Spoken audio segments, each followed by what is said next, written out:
دايما بيحكوا بانه نجاح ما له مرتبط بمكان اللي انت عايش فيه، بيقولوا انه هذا الشيء مستحيل. انت كيف ممكن تنجح وانت ما عندك اي امكانية بين ايديك؟ ولكن 6 7 8 9 يلا ضل واحد ضل واحد. الحمد لله يا ربي.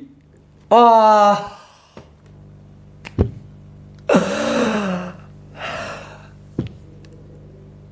وأخيرا الحمد لله يا ربي. الحمد لله.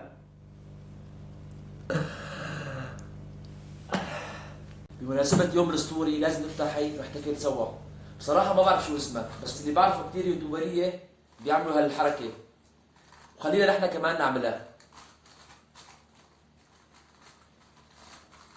شلون بفتح هو؟ بمزح معكم، ما راح افتحها. بدكم يعني اوسخ البيت وبعدين ارجع ساعتين انظف الغرفة؟ لا لا بمزح هالمرة جد.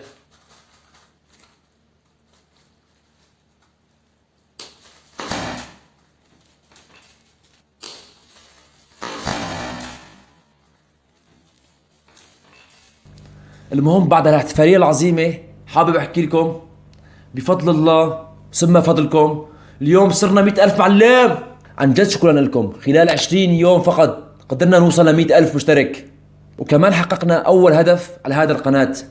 هدفنا القادم إن شاء الله بإذن الله 500,000 مشترك. ولا بعرف بعض ناس رح تقول إنه هذا لعب معه الحظ، بس مشكلة ما بيعرف الجهد والتعب والسهر والمصاري والوقت اللي راحوا مشان أصنع هذا المحتوى. والحمد لله نجحت بسبب توكلي على رب العالمين واستمرارية والصبر والتجربة. كمان لولاكم ما وصلت لهون. عن جد شكرا من كل قلبي. وكمان حابب أشكر أهلي وأصدقائي ولكل حدا دعمني لحتى أوصل لهون.